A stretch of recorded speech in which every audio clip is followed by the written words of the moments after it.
All right, hello everyone. My name is Kent Kreitzer, the Safety Director of Construction Employers Association. During this time of social distancing and cancellations, we at CEA are going to do our best to keep the industry connected. Through our website at ceacisp.org, through email alerts, and through web meetings like we're going to hold today. Everyone is figuring out how to handle this situation at the same time, so please call or email us your questions and we will follow up. Today's webinar will address, are you complying with the latest COVID-19 safety regulation and recommendations? Presenting from their office, we have Nora Loftus and Thomas Cardone from Franz Ward. We appreciate their time. All participants, please mute yourself if you haven't already, and please type your questions into the box at the bottom right of your screen. Nora, Thomas, we'll turn the presentation over to you. Thank you for doing this, and I'm now making you the presenter. Thank you very much, Kent. Hello, everyone. As you know, site safety is always a hot topic in the construction world, and now it's particularly everything is heightened, and there are new rules and new regulations and mostly new recommendations relating to how to deal with COVID-19 on a project site. A lot of the information we're going to give you today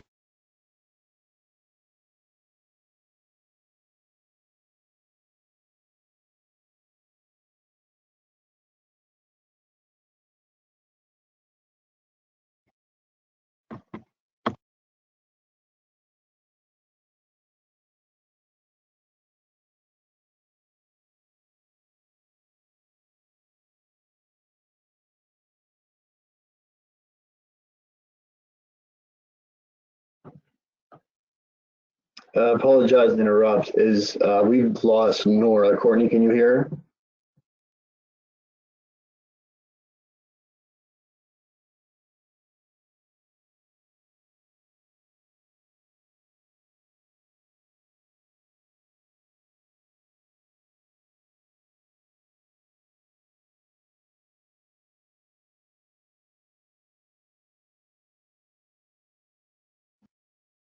I can't hear anything. Yeah, we have lost her. Nora, we lost your audio. Hold on, Can you hear Nora, me now? Are you there? Can you hear me? Something I did, yeah.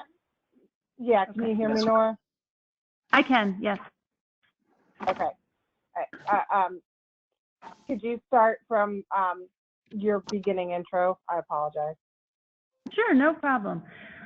Thank you. Site safety is always a hot topic in the construction world, as everyone knows, but now it's taken to a new level. There are a lot of new regulations and recommendations, mostly recommendations out there on how we deal with COVID-19 on project sites. A lot of the recommendations relate to employees, so you'll see almost everywhere employee. That can easily just be transferred to project personnel. So if it's not your actual employee, if you're an owner or general contractor, there are going to be a lot of project personnel on site who are not actual employees of your organization. But you should be swapping the word employee out for project personnel and making sure that you are following to the best of your ability recommendations and are following all rules, actual rules and regulations, and requiring downstream to do so. So if you're the owner, requiring your GC to do it, if you're GC, to require your subs to do it. And it's a lot. There are a lot of different places, a lot of different organizations that are issuing recommendations, and then there are also regulating bodies that are issuing regulations that you are required to follow. So let's, and they're changing daily. We've gotten a little bit calmer. The first 2 or 3 weeks when that stay-at-home order was issued, it was just madness, as I'm sure most of the people on this call know. It's just constant, what do we do? What can we do? How do we do it? I think there has been some stability that I've seen in the last week or so, where people are now starting to understand this is our new normal and we can actually proceed with work, and this is how we do it. So this is a lot of this is going to be stuff you've heard over and over again on the news, through CEA, through different organizations, through DeWine's press conferences, but I thought it would be good to have this presentation so you understand what is an actual regulation that you must comply with and what is a recommendation, and who is issuing these, who are the sources, and just summarizing all the information that's out there. So let's start with, obviously, on all project sites, contractors are always required to comply with federal, state, and local safety regulation. As far as COVID-19 goes, who is in charge? So you have the Center for Disease Control, which is a federal organization. You have OSHA, another federal. You have your state department health orders, and this presentation will be specific to Ohio, so projects in Ohio. And then you have separate owner requirements. Both OFCC and ODOT have now issued some specific recommendations and regulations, and Tom will talk about this a little bit more later on in the program, as far as what you need to do on the project site. And then you have local regulations and project-specific requirements. The local regulations often rely on, most local regulations in Ohio, or most recommendations are following the state of Ohio. They really are leading this, and local organizations are following them. But, and we'll get into this a little bit when we talk about Ohio stay-at-home order, the Ohio Department of Health has given the local departments of health the authority to regulate and to answer questions relating to the order. And so I'll give you a specific example of how this often, or could very well, get a little dicey and lead to inconsistent conclusions or enforcement on whether you're in Cuyahoga County or Lorain County or Geauga County. So we'll talk about that in a little bit. So again, rules versus recommendations. So the CDC doesn't have any regulatory abilities, but they have very extensive recommendations. And a lot of the state government, Ohio, for instance, relies on the CDC for these recommendations. OSHA is obviously regulatory. Everyone is, I'm sure, familiar with that. But they also have some recommendations. So they're not actual rules, but they're just recommendations that aren't binding. And then you have the Ohio Department of Health, who has issued both rules and recommendations, most specifically in the stay-at-home order. And like I mentioned, the Ohio Department of Health has delegated to the local health departments, so Cuyahoga County Health Department, Lorain County, the different counties, with authority to answer questions and enforce the regulations. Then both public and private owners have authority over their own projects, and there may be some contractual consequences to whether you're complying with a owner-specific safety regulation. So you need to consider all these things as you're working on job sites, and also as you're bidding on jobs. This is going to be important. If anyone is bidding work, you need to factor in all of these rules and recommendations, because it's going to, now it's a foreseeable event, and you have knowledge of this is what's required on jobs, and I don't think it's going to change anytime soon. So keep that in mind as you're submitting bids for projects that are coming up. Federal regulations, I'll start at the top. So there's currently no federal order relating to job site or office safety. There are the CDC recommendations, and they are extensive. And like I said, a lot of the states are following the CDC for guidance. So, and CDC divides it up into several different parts. Number one, and most important, is you want to reduce transmission among personnel. The most obvious one is personnel with symptoms. If anyone on the project, if you hear someone coughing, if someone looks feverish or sick in any way, they need to report to the supervisor, and everyone now should be staying home if they're sick. Symptoms like fever, cough, shortness of breath, those are all the biggest ones, but even chills and body aches. I personally know people who have been tested positive and they haven't had the typical symptoms. It's mostly just been chills and body aches. So at this point, because of the pandemic, if, 6 months ago, someone might come to work if they just had some chills or body aches.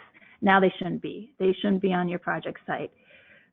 You don't want them to return to the site until they're symptom-free and 7 days have passed since symptoms first appeared. Continuing on with reducing transmission, obviously separate sick employees. If there is someone that reports to the site with any symptoms of illness, you want to immediately separate them and send them home. And if it's a confirmed case, you want to inform coworkers of possible exposure, but you cannot disclose the identity of the individual. You want to continue to educate personnel on what to do both at home and on site. So you've heard over and over and over ad nauseum, wash hands with soap and water for at least 20 seconds. If you don't have soap and water available, you want to use hand sanitizer with at least 60% alcohol.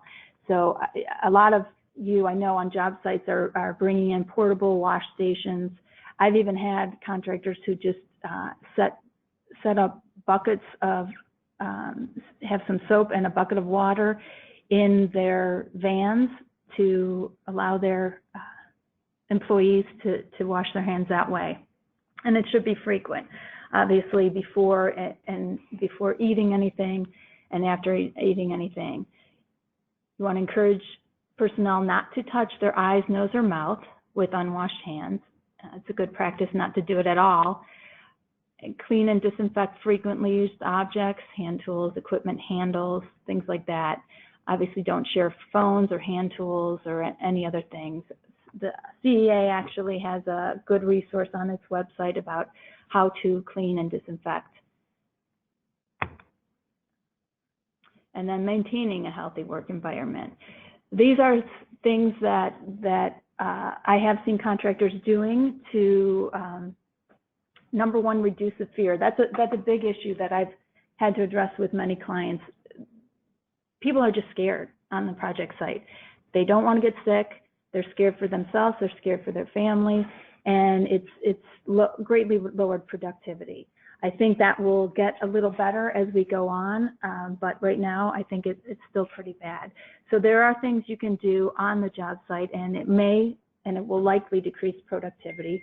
But again, this is something you should consider going forward when you're bidding jobs. But if you can do staggered shifts, if you can increase the space between project personnel as far as working on different floors, whereas you would work in, have everyone working in one area, if you can move them around to different parts or different locations on the project site.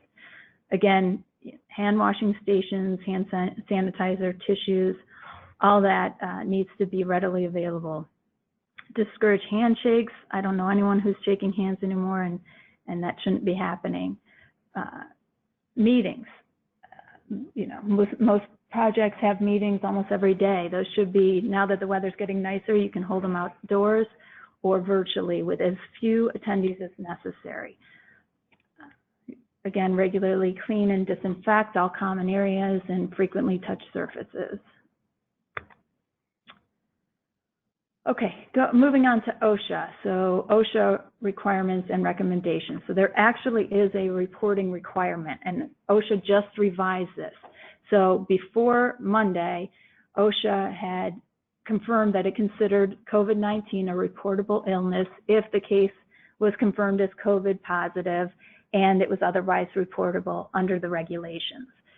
They got a lot of pushback from employers that this was very, very difficult to determine whether the COVID-19 was transmitted in the workplace to make it a reportable illness. So as of Monday, OSHA changed the regulations as far as the COVID-19 reporting requirement. And for most employers, including the construction industry, there's only a requirement report if two conditions are met. And one is that there is objective evidence that the diagnosis is work-related, and two, the evidence was reasonably available to the employer.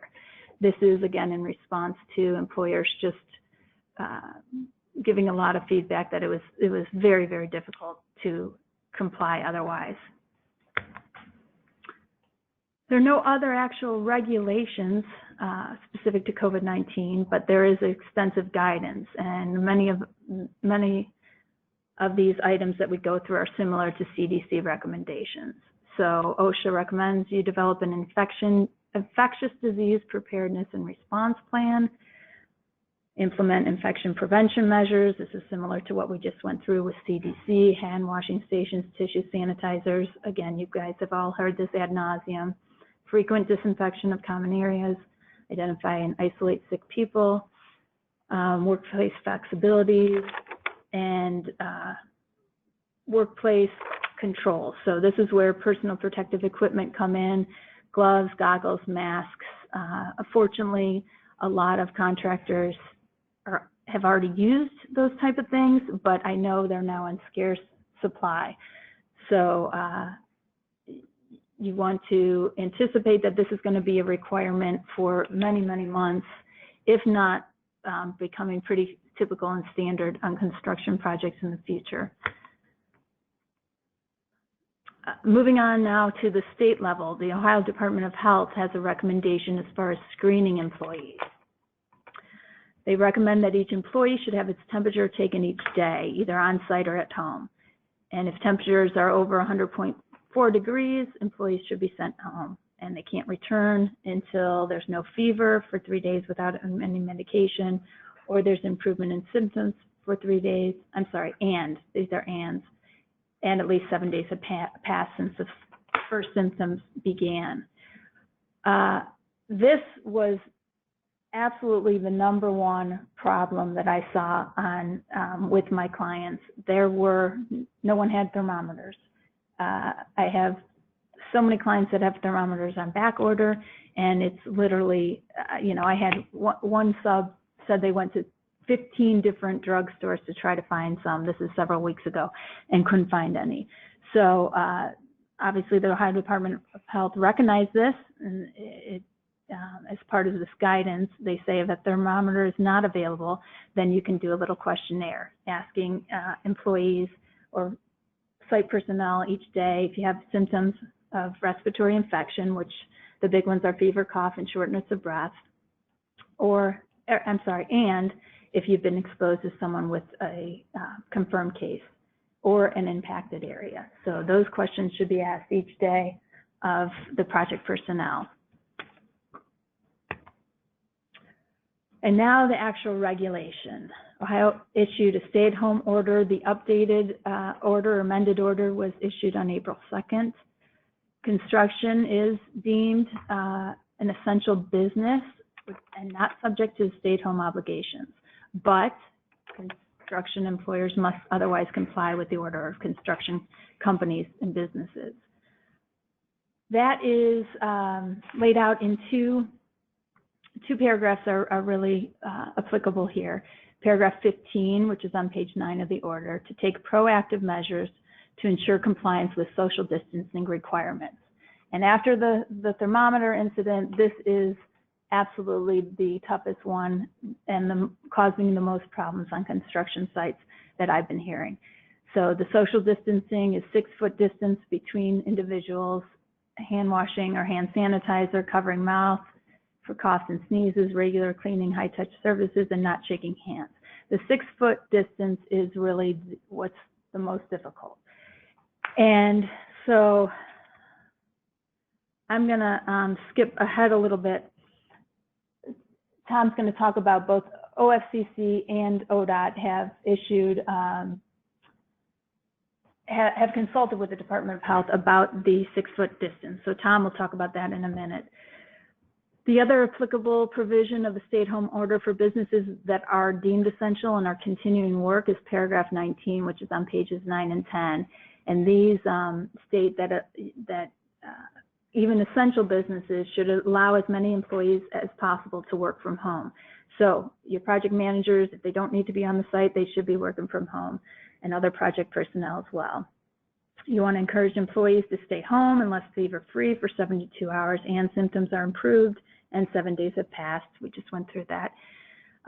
Some other requirements: ensure sick leave policies are up to date. That obviously that would apply only to your employees, but you want to require subcontractors to do that. You want to be flexible and not punitive to employees that need to stay home. Encourage employees to do a self-assessment before leaving the house. Truly, the thermometer shortage is bad, but certainly most people with kids, I should say, will have a thermometer at their house. So project personnel should be taking their temperature and frankly should not even leave the house if they have any symptoms of COVID or any other illness. Obviously, separate employees, reinforce the hand hygiene, cough and sneeze etiquette, staying home. You want to put posters up.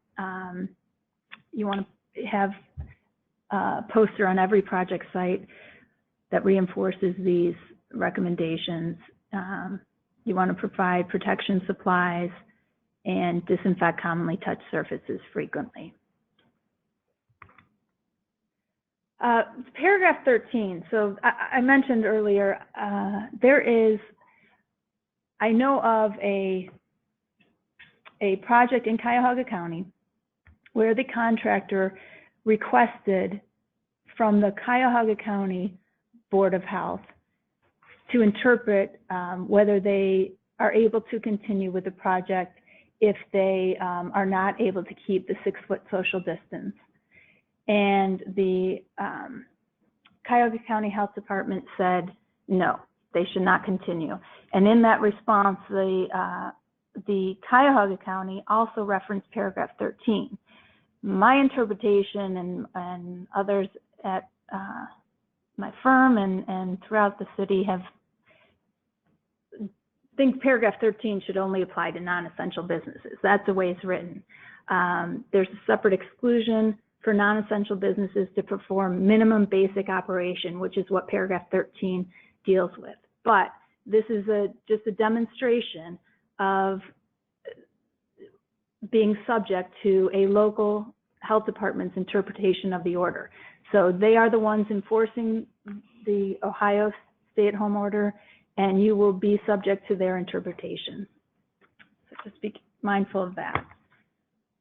And I'm now going to turn it over to Tom to finish up. All right, thanks, Nora. Again, everybody, my name is Tom Cardone. I'm also a partner here at Franz Ward's Construction Group.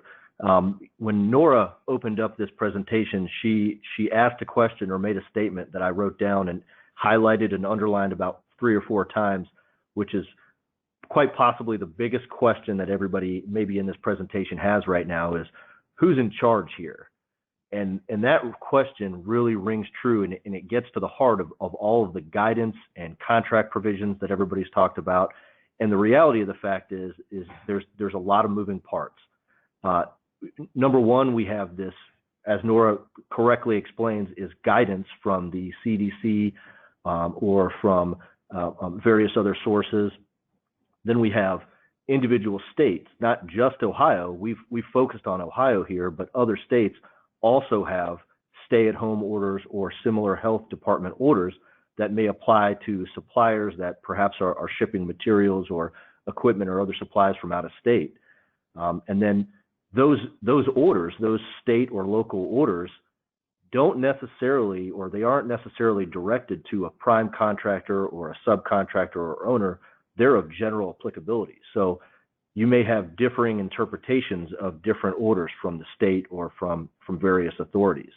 And then when it comes to construction, we have the, somewhat unique, what other businesses don't necessarily have to worry about is the whole chain of privity from owner, prime contractor to subcontractors and differing legal obligations in each of those contracts. Ultimately, most contracts place on the construction team the duty to follow laws. There's also typically the obligation to maintain job site safety, and some might classify all of these orders or this guidance as inherent in that obligation to maintain job site safety. But the reality of the fact is everybody probably has a responsibility. Everybody has equal responsibility to ensure that regulations or guidance are appropriately followed. And in the end, it really comes down to open and honest communication and coordination. There are ultimately just business decisions that are going to need to be made. Owners and contractors and subcontractors are going to have candid conversations about, what does everybody agree perhaps that needs to be done, and if there is disagreement, who is in the best position to make the ultimate determination. Force majeure clauses have taken center stage. There are other contract provisions, however, that might come in issue and are somewhat outside of the scope of this presentation itself, but I'll just name a few. For example, AIA documents have an emergencies provision. It's an A201, it's section 10.4 that may come down to who's responsible or who has ultimate determination or decision-making authority when it comes to compliance here. But once again, the issue, claims or the result of all of these COVID-19 regulations or guidance are somewhat outside of the scope of this presentation, but it's important to note that in addition to whatever orders might come down from the Ohio or other state departments of health or guidance from the CDC, ultimately a project owner can make that determination on its own. It can say, I'm not going to allow you to interpret. I'm going to go ahead and say, this is what I'm directing you to do. And in this case, what I'm about to get into here in a second is the OFCC and ODOT have both provided that guidance.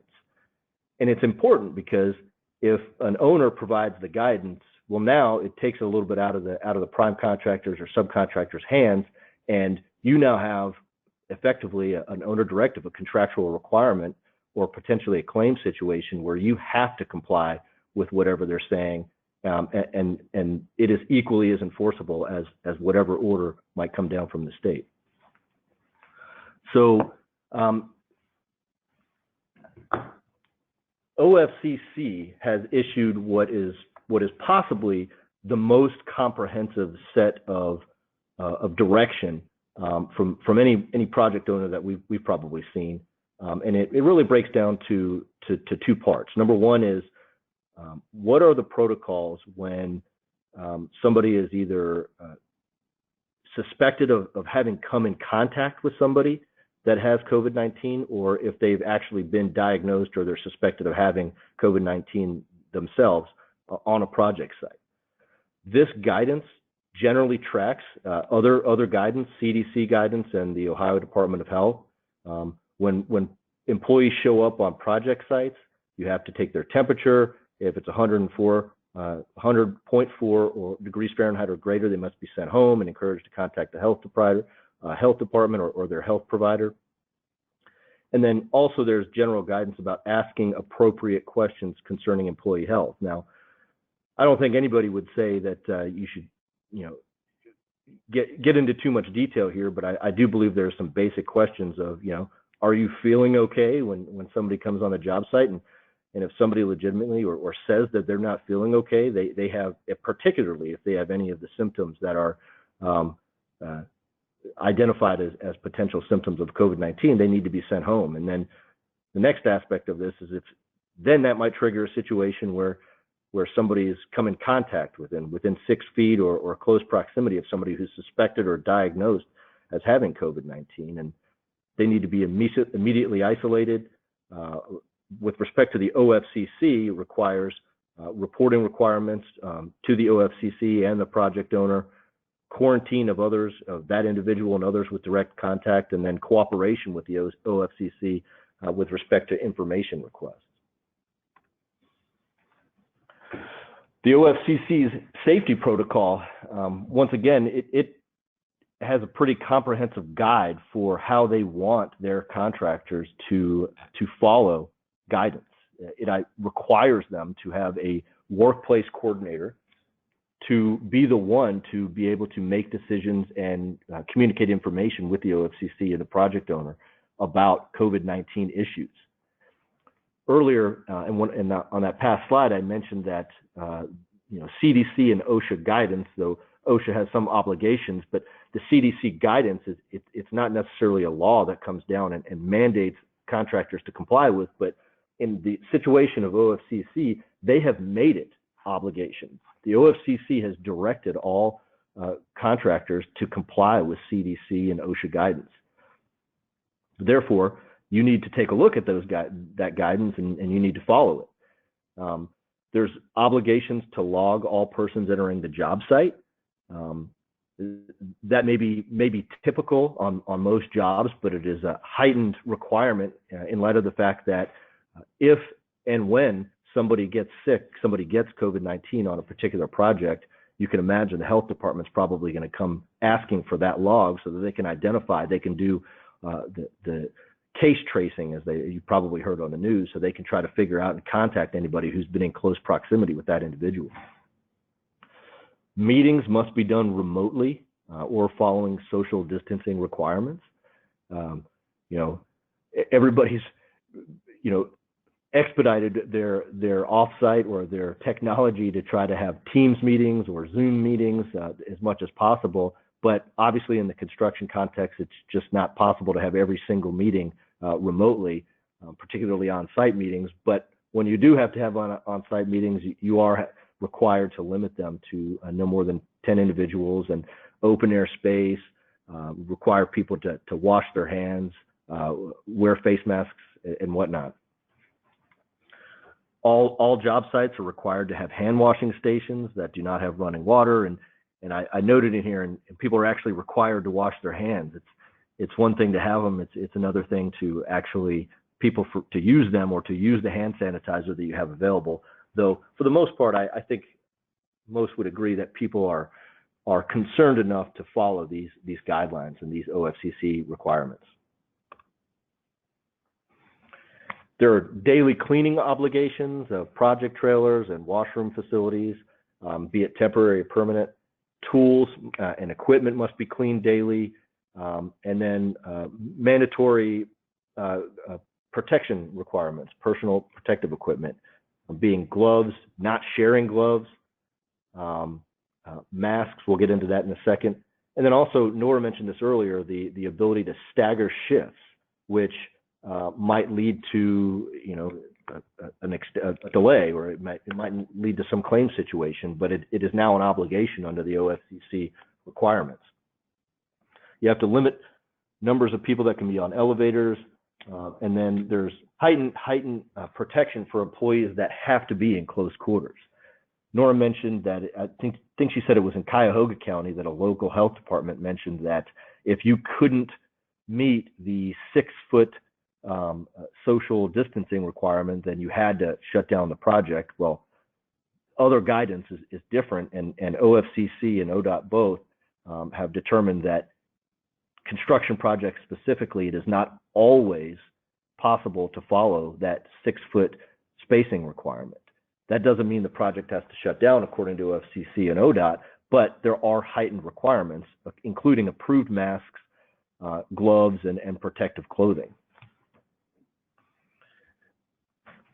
As far as documentation, everybody want to know that this is not just a policy in form, but it's actually implemented, and they want to know that you have a documented policy and that documented compliance with the policy.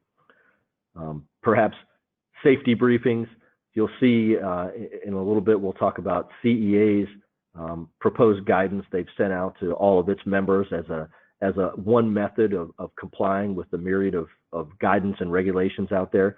They certainly recommend, which is certainly a good idea, not only perhaps periodic email, but also at project meetings or any remote meetings, reinforcement of the policy, and consistent with that obligation to document safety protocols, you may want to include in your daily or weekly or periodic minutes or project logs that you actually had conducted that safety meeting or those periodic notices. So the issue of, if construction doesn't allow you to have 6-foot separation, then does that mean we're required to have medical grade PPE? And so OFCC came back and said, no, we're not requiring that. We do require that they have, at minimum, cloth face masks, gloves and whatnot, but they're not required to have, the medical grade face covering when they're within 6 feet. Notably, also, the OFCC came back and said there's a CDC recommendation, which under the OFCC directive, contractors are required to follow, that recommends that people wear cloth face covering in any public setting, and they've come out and said, well, we deem construction work sites public setting. So that means that every single person on an OFCC covered site needs to have a face mask, whether or not they're within 6 feet. And then I mentioned this earlier, OFCC has come straight out and said that this additional COVID-19 safety protocols are just part of a contractor's otherwise contractual obligation to maintain safety. Now, I imagine, and it's an unfortunate circumstance given the times, but I imagine that there's going to be some dispute arising out of, whether the OFCC can just, push this down on a contractor, or if somebody gets sick, or if a project has an outbreak of COVID-19, who might be responsible for that. There have been a couple lawsuits, not necessarily construction related, but I think Walmart and Carnival Cruise Lines recently got sued saying that they failed to handle COVID-19 correctly. I hope that kind of litigation doesn't come out, but in the end, it's not a great idea to worry about who's going to be responsible for it in the future. The issue is in the here and now. How can we do what is possible? What are the best practices for ensuring that the least number of people get or transmit this disease as possible? And then ODOT has taken a little bit different of an approach. They haven't issued as comprehensive a specific document or guidance. You can go to ODOT's website, and they have specific announcements or memos they've issued that may affect construction. They require or suggest that CDC and Osha guidance be followed, rather than just reiterate the same guidance that OFCC has provided. It's important to note that ODOT has actually focused a lot of their guidance and their memos on claims, which they're saying, we appreciate the notion that COVID-19 has or will likely cause delay or increased costs on project. And thank you for all your general notices that have been sent out saying that we might have an impact on this project, but we're going to go ahead and refocus you to the regulations and the contract terms that say you need to identify some specific reason. So, for example, the staggering of shifts or the, social distancing may not allow you to have the same progression of work or sequence of work. And if that is something specific you can identify based, from a baseline project schedule, that's something that ODOT would be willing to take into consideration.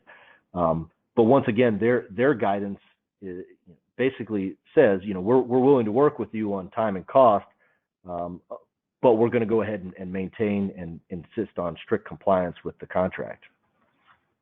And once again, ODOT, they also confirmed that if you're not able to meet the 6 feet social distancing requirements, the project can continue, and you just have to have non-medical grade face coverings.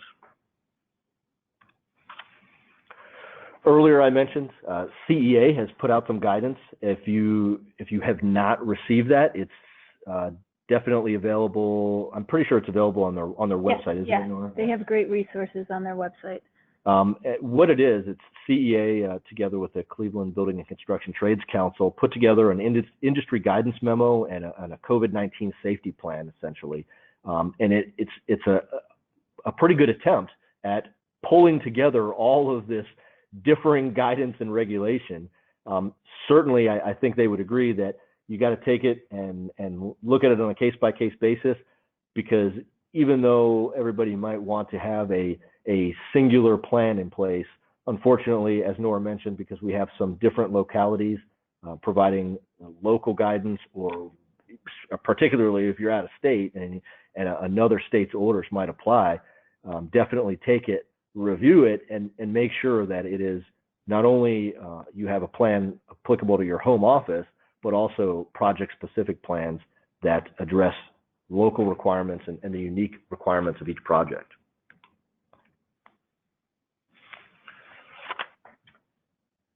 All right, well, that's it. Kent, are you going to be taking questions? I don't know if we've had any questions, if we have time for questions. Nora, Nora, are you able to see the questions on your screen? Let me go look for this now. We did get one question about the contractors using face coverings, non-medical grade, rather if they're not able to keep the 6 feet distance. So that one was answered.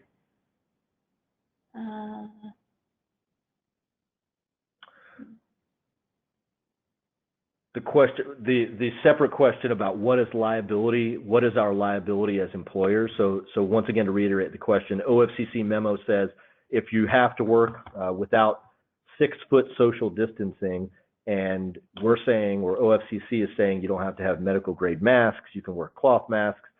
What is the employer liability? Presumably in that situation, somebody traces back or alleges that they get COVID-19 on the job site itself. To be honest with you, I mean, that is a big question right now. That is a huge question right now. I mentioned that, there's 2 cases that have been reported that I'm aware of right now, one being Walmart and one being Carnival Cruise Line, saying that the employers didn't do enough to prevent the spread of COVID-19. Who knows what the result of that is going to be right now. I will tell you, though, that, if you are not following this guidance, you certainly have a higher risk of liability. If you're within 6 feet, and, I've heard a lot of contractors say, well, right now, face coverings, they're not necessarily available. Supply is limited. So I would say if you are unable to maintain social distancing and you're not able to supply appropriate masks, or subcontractors don't have appropriate masks, once again, that's an issue where you might have to consider suspension of the work or telling somebody they can't work, because then you might actually have some liability if you allow work to proceed without following that guideline. Now, the issue of within 6 feet, OFCC and ODOT say that you can wear a cloth mask, but other people or other experts are saying that you need to have a medical grade mask. It's just way too close to tell what the result of that would ultimately be. Well, another question is. Go ahead, Nora. Another question is whether CDC recommends that people wear face cloths, cover their nose and mouth when in a public setting, and any construction site is likely going to be a public setting. But is this enforceable? Well, it's a recommendation, not a regulation. So only regulations are subject to violations. And actually the local, at least the Cuyahoga County Board of Health has said, and I've seen other organizations say, their first, if there is a violation or they investigate a violation, it's always going to be, they're going to try to get to work with the company that's violating any order to comply, rather than just blanketly issue violations. So I think there's definitely a learning curve, and the enforcers are aware of that. But as far as recommendations, those are not legally enforceable. They're just good practices. And again, as I started out this presentation, site safety has always been and will always be a top priority. With the one caveat that I would say there is the OFCC specifically has issued directives saying that contractors must follow CDC guidance and other guidance. So presumably it's now a contract requirement. So they're not saying you have to just, follow their guidance because we would really like you to. They, as an owner, are saying, we are the owner, and we are telling you that it is now an obligation. So is it enforceable by some third party? Remains to be seen. Could the OFCC say, if you're not following it, you're now breaching the contract, or issue you some kind of safety citation? Yeah, absolutely, they could.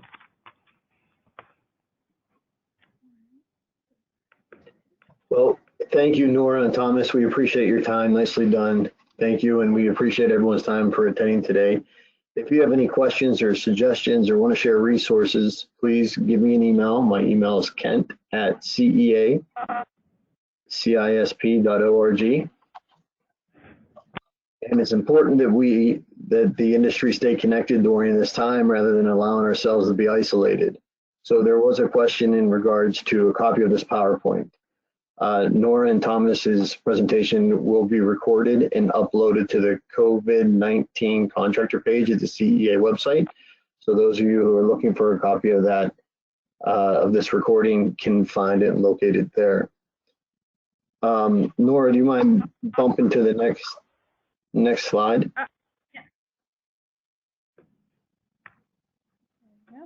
Thank you. Our next meeting will be April 22nd. It's COVID-19 insurance update and how to prepare and plan for the coming months. That can be registered online. And we'll announce any other classes coming up can be located there as well. We are starting an Osha 30-hour tomorrow webinar. In the meantime, we at CEA will make sure to keep you updated on relevant development via our dedicated COVID webpage. And we appreciate our presenters again, Nora and Thomas. Thank you. Any last parting words? No, just reach out if anyone has any questions. There were a few that we weren't able to answer, but we appreciate your time and appreciate all CEA is doing. You have, again, great resources on your website as far as dealing with the COVID-19. Yeah, thank you for your kind words, and thank you for, again, your time today. That concludes our presentation. Thank you.